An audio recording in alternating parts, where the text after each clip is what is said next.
2/3 बहुमतभन्दा बढी मतबाट पारित भएको घोषणा गर्दछु।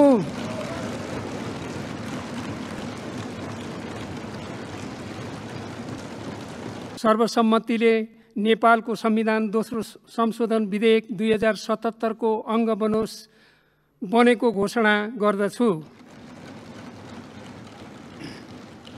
यो प्रस्तावको पक्षमा हुने मान्य सदस्यहरूले हुन्छ भन्नुस्। यसको विपक्षमा हुने मान्य सदस्यहरूले हुन्न भन्नुस्। हुन्न भन्ने आवाज सुनिएन, तसर्थ उक्त नेपालको संविधान दोस्रो संशोधन विधेयक 2077 को दफा 2 र सोसँग सम्बन्धित अनुसूची सर्वसम्मतिले नेपालको संविधानको दोस्रो संशोधन विधेयक 2077 को अंग बनेको घोषणा गर्दछु।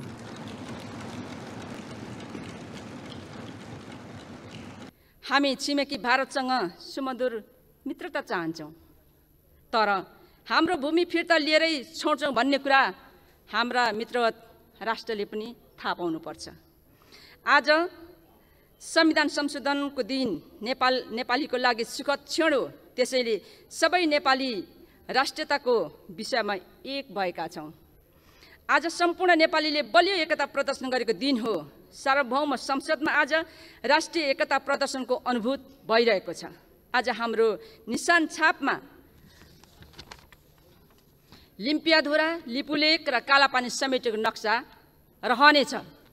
आजको दिन नेपालको इतिहासमा गौरवपूर्ण दिन हो र संसदीय अभ्यासमा पनि अर्को गौरवपूर्ण महत्त्वपूर्ण दिनको रूपमा आजको दिन दर्ज भएको छ। हामीले संविधान संशोधनको कुराहरू आफ्नो राष्ट्रियताको सवाललाई मात्रै समेटेर यसमा पनि निशान छापभित्रको नेपालको नक्सासँग जोडिएको कुरालाई मात्रै हामीले अगाडि बढाएका थियौँ। अन्त्यमा सम्माननीय सभामुख महोदय, माननीय सदस्यहरूले संविधान संशोधनको प्रस्तुत विधेयक सर्वसम्मत रूपमा पारित गर्ने गरी विधेयक पारित गर्ने महत्त्वपूर्ण प्रक्रियामा सहयोग गरेर नेपालको एकता राष्ट्रियताको विषयमा ऐतिहासिक तथा महत्त्वपूर्ण योगदान गर्नुहुनेछ भन्ने मैले विश्वास लिएको छु। साथै छलफलमा भाग लिने हुने सम्पूर्ण माननीय सदस्यलाई पुनः धन्यवाद दिँदै आफ्नो भनाइ अन्त्य गर्दछु। धन्यवाद।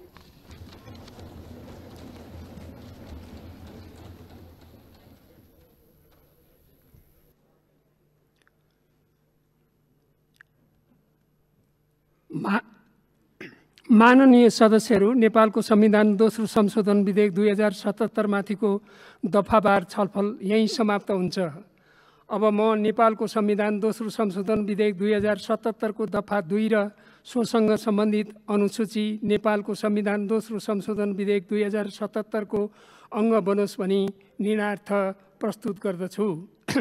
यो प्रस्तावको पक्षमा हुने मान्य सदस्यहरूले हुन्छ भन्नुहोला। यसको विपक्षमा हुने मान्य सदस्यहरूले हुन्न भन्नुहोला। यो प्रस्तावको पक्षमा हुने मान्य सदस्यहरूले हुन्छ भन्नुस्। यसको विपक्षमा हुने मान्य सदस्यहरूले हुन्न भन्नुस्। हुन्न भन्ने आवाज सुनिएन, तसर्थ उक्त नेपालको संविधान दोस्रो संशोधन विधेयक 2077 को दफा 2 र सोसँग सम्बन्धित अनुसूची सर्वसम्मतिले नेपालको संविधानको दोस्रो संशोधन विधेयक 2077 को अंग बनेको घोषणा गर्दछु।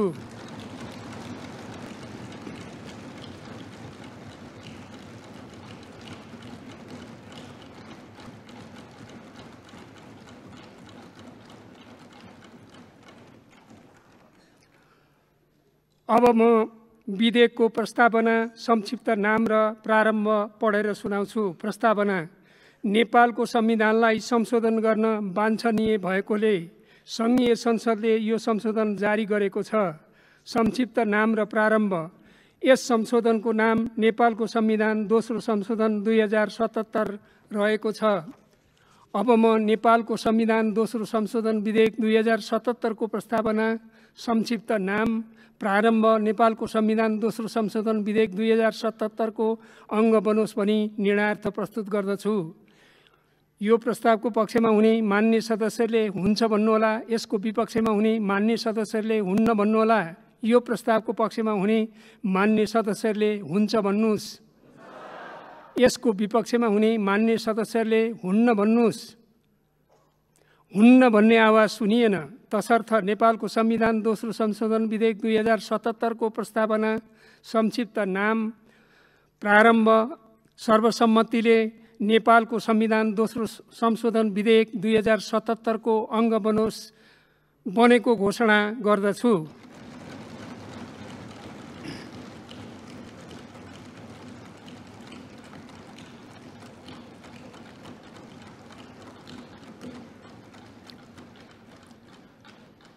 अब माननीय कानुन न्याय तथा संसदीय मामिला मन्त्री डाक्टर शिवमाया तुम्बा आम्फेलाई नेपालको संविधान दोस्रो संशोधन विधेयक 2077 लाई पारित गरियोस् भनी प्रस्ताव प्रस्तुत गर्न अनुमति दिन्छु।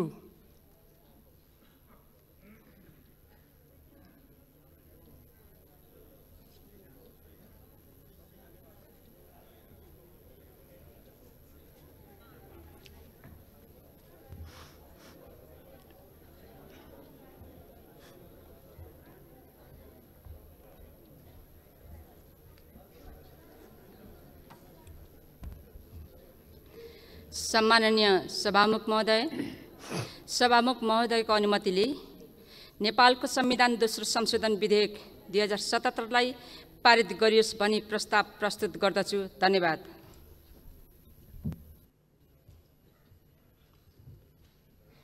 मान्य सदस्यहरू, अब म नेपालको संविधान दोस्रो संशोधन विधेयक 2077 लाई पारित गरियोस् भन्ने प्रस्तावलाई प्रतिनिधि सभा नियमावली 2075 को नियम 137 को उपनियम 9 बमोजिम प्रतिनिधि सभामा तत्काल कायम रहेको सम्पूर्ण सदस्य संख्याको 2/3 बहुमत आवश्यक पर्ने भएकोले सोही नियमावलीको नियम 137 को उपनियम 10 बमोजिम उक्त प्रस्तावलाई निर्णयार्थ प्रस्तुत गर्दा मत विभाजन गरी मत सङ्कलन गरिने बेहोरा मान्य सदस्यहरूलाई जानकारी गराउँदछु। मान्य सदस्यहरू, अब म मत विभाजन गर्दा अपनाइने प्रक्रियाको सम्बन्धमा जानकारी गराउँदछु। 1. विभाजन गर्नु अघि सभाकक्ष बाहिर हुनुभएका मान्य सदस्यहरूलाई सभाकक्षमा प्रवेश गर्ने मौका दिन 5 मिनेटसम्म विभाजन घण्टी बजाइनेछ। 2. विभाजन घण्टी बजेपछि सभाकक्ष बाहिर हुनुभएका मान्य सदस्यहरू सभाकक्षभित्र प्रवेश गर्नुपर्नेछ। 3. विभाजन घण्टी बन्द गरेपछि सभामुख आसनको दायाँ र बायाँतर्फको उपकक्ष लबी एवं सभामुख आसन पछाडि रहेको उपकक्ष लबी खाली गराइनेछ। 4. सभामुख आसनको बायाँतर्फ रहेको उपकक्ष लबी स्थित बगैँचातर्फको सम्पूर्ण ढोकाहरू, कर्मचारी प्रवेश गर्ने ढोका र सो उपकक्षमा रहेका अन्य ढोकाहरू तथा सभामुख आसनको बायाँतर्फ रहेको उपकक्ष लबी स्थित तिलिचो बैठक कक्षमा प्रवेश गर्ने 2वटा ढोकाहरू, लबीबाट बाहिर निस्किने 2वटा ढोकाहरू, सो उपकक्षमा रहेका अन्य ढोकाहरू साथै उल्लेखित सभाकक्षको पूर्व र पश्चिमतर्फ रहेको उपकक्ष लबीहरूको दक्षिणतर्फ छेकबार लगाई बन्द गरिनेछन्। 5.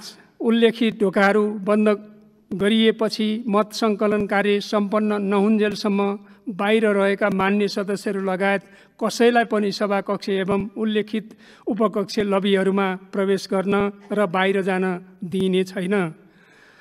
सभामुख आसनको दायाँ र बायाँतर्फ एवं सभामुख आसन पछाडि रहेको उपकक्ष लबीमा मान्य सदस्यहरूको वर्णानुक्रम अनुसारको नामावली राखिएका छन्। 7. क.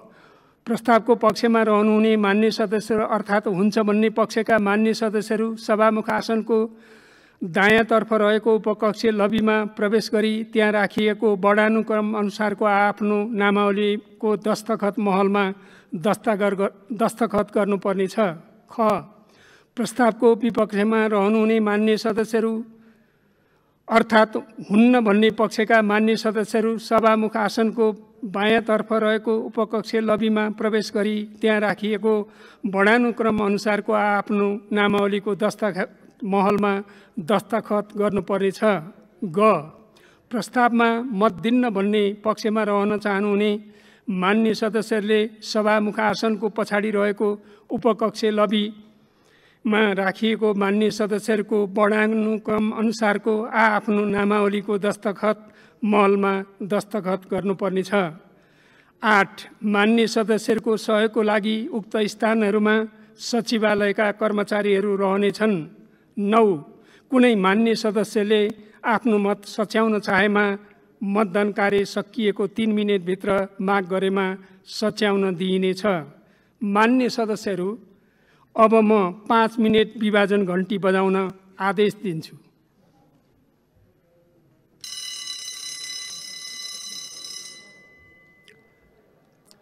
अब म सभामुख आसनको दायाँतर्फ रहेको उपकक्ष लबी स्थित बगैँचातर्फको सम्पूर्ण ढोकाहरू, कर्मचारी प्रवेश गर्ने ढोका र सो उपकक्षमा रहेका अन्य ढोकाहरू तथा सभामुख आसनको बायाँतर्फ रहेको उपकक्ष लबी स्थित तिलिचो बैठक कक्षमा प्रवेश गर्ने 2वटा ढोकाहरू, लबीबाट बाहिर निस्किने 2वटा ढोकाहरू र सो उपकक्षमा रहेका अन्य ढोकाहरूका साथै उल्लेखित सभाकक्षको पूर्व र पश्चिमतर्फ रहेको उपकक्ष लबीहरूको दक्षिणतर्फका ढोकाहरू छेकबार लगाई बन्द गर्न आदेश दिन्छु।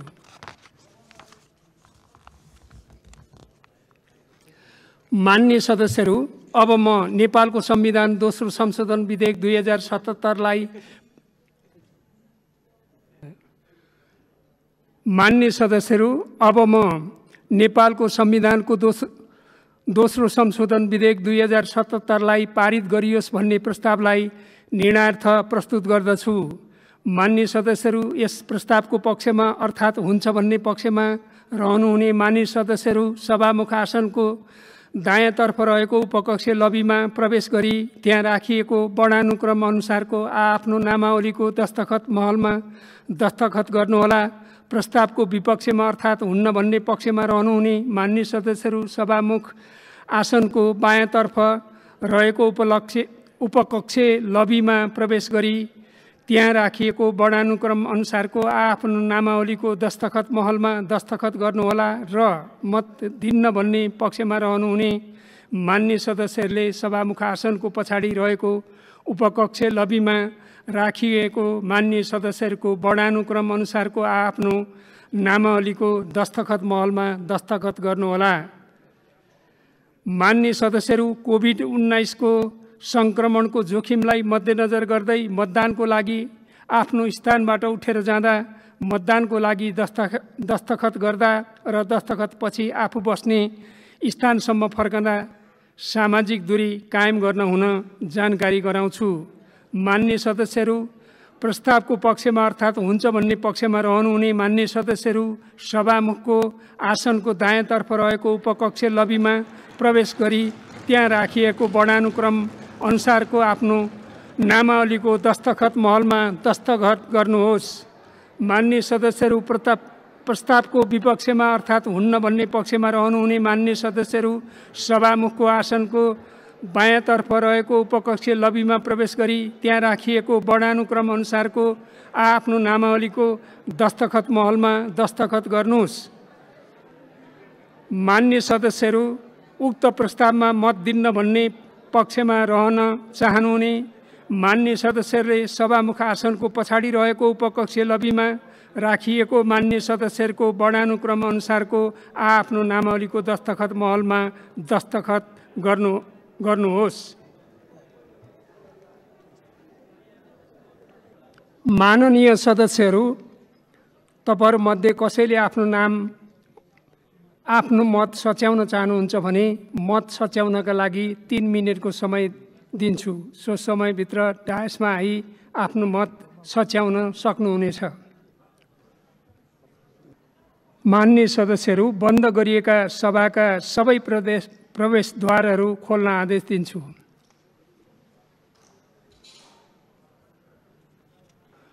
मान्य सदस्यहरू, अब म मत विभाजनको परिणाम घोषणा गर्दछु। मान्य सदस्यहरू, आजको मतदानमा उपस्थित मान्य सदस्यहरूको सङ्ख्या 258 रहेको छ।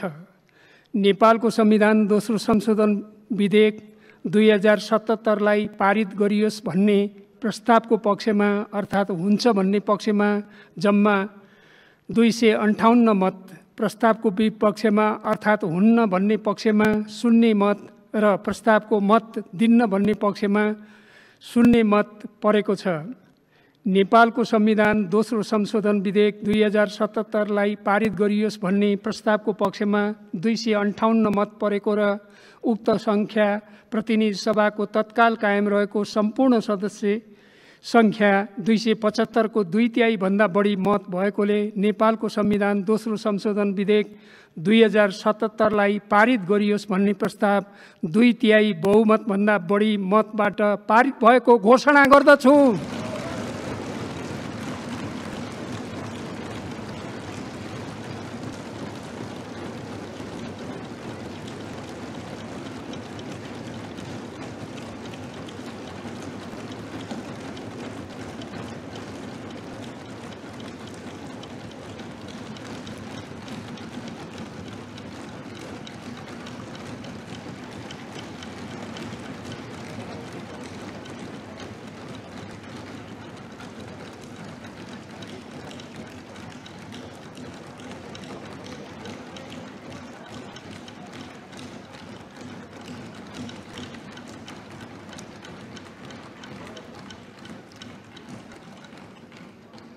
माननीय सदस्यहरू, अब प्रतिनिधि सभाको अर्को बैठक 2077 साल जेठ 32 गते आइतबार बिहान 11 बजे बस्ने गरी यो बैठक स्थगित हुन्छ।